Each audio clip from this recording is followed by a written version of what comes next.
Olá pessoal, tudo bem? Meu nome é Carolina, eu sou médica e hoje eu quero trazer para vocês um assunto que é o diabetes. Antes de mais nada, a gente tem que entender que nós temos um órgão denominado pâncreas, que nele existem células chamadas células beta, que são responsáveis pela produção de um hormônio que se chama insulina.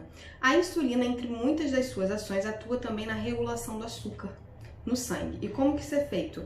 Ela, por diversos mecanismos, faz com que o açúcar circulante no sangue entre dentro das células. Bom, agora a gente vai falar sobre o diabetes. Existem dois tipos de diabetes em linhas gerais. O diabetes tipo 1 é aquele do paciente mais jovem, que abre de uma maneira mais expressiva e é uma doença autoimune que acaba fazendo com que anticorpos destruam as células beta no pâncreas, não tendo a produção adequada de insulina nesses pacientes mais jovens, geralmente adolescentes e crianças. E o do tipo 2, que é uma epidemia mundial, que é isso que eu quero conversar com vocês. Bom, por que uma epidemia mundial? Dados da OMS de 2015 mostram que nesse ano 385 milhões de pessoas em todo o planeta tinham diagnóstico de diabetes. Dessas pessoas, 80% em países em desenvolvimento, como o Brasil, tendo uma expectativa então para o ano de 2035 de 471 milhões de pessoas com diabetes mellitus do tipo 2. Nos Estados Unidos, para vocês terem ideia, dados de 2020, agora do início do ano, mostram que cerca de 13% da população adulta norte-americana tem diabetes do tipo 2. Então vamos lá. O que leva a pessoa a desenvolver o diabetes? Fatores ambientais e alguns fatores genéticos, muitos fatores genéticos relacionados, só que sempre com a ação do meio ambiente. E o que a gente quer dizer isso de ação do meio ambiente? Estresse.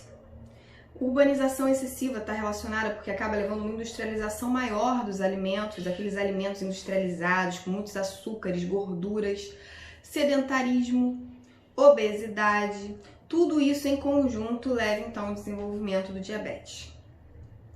E o que a gente entende? Existem diversos mecanismos, mas mais ou menos para explicar como funciona o diabetes tipo 2, a fisiopatogenia dela. A pessoa comendo inadequadamente, por diversos motivos, ela faz com que açúcar no sangue se mantenha elevada, levando ao estado de hiperglicemia. Assim, o pâncreas, lá, as células beta, fazem com que se produza mais insulina, o hormônio, levando ao estado então de hiperinsulinemia, mais insulina circulando no sangue. Da mesma maneira, as células do nosso corpo, elas acabam se tornando mais resistentes à ação do hormônio, precisando então que se dê uma quantidade maior de insulina, para que elas permitam a entrada, então, de glicose dentro das células. Então, isso faz com que as células se tornem mais resistentes, levando à resistência insulínica. Não bastando, lá as células do pâncreas, as células beta, elas ficam mais cansadas de tanto produzir insulina, levando, então, à perda relativa na produção de insulina.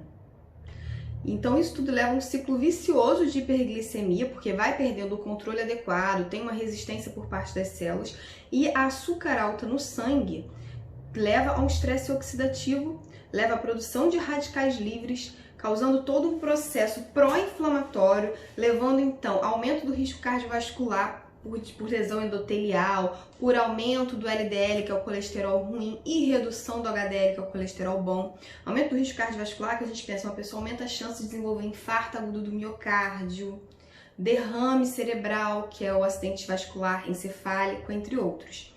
Tá, mas o que eu quero conversar com vocês é a respeito da questão imunológica, do porquê que a gente fala que o paciente diabético é um paciente com uma imunidade mais baixa que o normal, para vocês verem como a diabetes é muito ruim. Esse estresse oxidativo leva à liberação de diversas substâncias muito prejudiciais, como eu falei, por conta do estado de hiperglicemia. E a hiperglicemia faz com que se aumenta uma substância chamada proteína quinase C. Essa proteína quinase C, por sua vez, faz com que os macrófagos, que são nossas células de defesa, acabem não atuando direito contra os invasores, atrapalha também a atuação dos linfócitos. A hiperglicemia leva a um estado, então, que atrapalha a formação do sistema complemento, que faz parte da nossa defesa também. E, além disso, atrapalha a atuação de anticorpos, de imunoglobulinas. Isso tudo tem um prejuízo extenso que a ciência ainda está conhecendo melhor agora, relevando então a uma resposta inadequada aos invasores, levando a um estado imunológico mais debilitado, que prejudica tanto o sistema imune inato, que é aquele que já nasce com a gente, assim como o sistema imune adaptativo, que é aquele que a gente adquire ao longo da vida. E o que isso tudo quer dizer? Que a pessoa, assim, quando a gente fala hiperglicemia, esse estado leva a isso, a pessoa não precisa ter um diagnóstico de diabetes, né? Não precisa estar nos valores já considerados diabética para já ter esses prejuízos, tá, gente? A pessoa já hiperglicêmica é aquela que já está pré-diabética.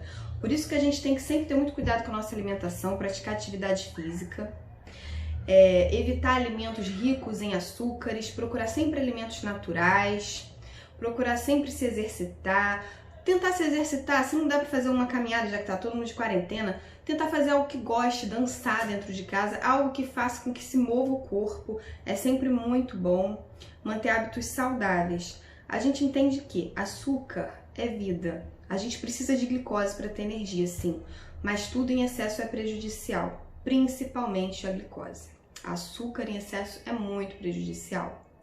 Então, quando a gente sai daquele equilíbrio de entender que a gente precisa daquilo para viver e não para se empanturrar de açúcar e para se alimentar mal, que acaba levando a um processo de morbidez, um processo de doença, a gente consegue encontrar um equilíbrio melhor. Sem contar que quando o nosso corpo está bem, nós estamos bem em todos os aspectos, inclusive no emocional, no psicológico. Então busquem fazer atividades que vocês gostam, atividades físicas. Evitem se encher com produtos industrializados, cheios de açúcar. Ainda mais agora, nessa fase que a gente está vivendo uma pandemia, então manter um estado de hiperglicemia acaba sendo um estado prejudicial para a imunidade, sim, tá bom? Um beijo, espero ter explicado mais ou menos, vou colocar os artigos, tá bom? E que fiz uso. Eu não me detalhei muito porque ter que explicar todo o sistema imune é complicado, mas eu espero que tenha entendido mais ou menos o que acontece. Um beijo a todos, se cuidem e é isso.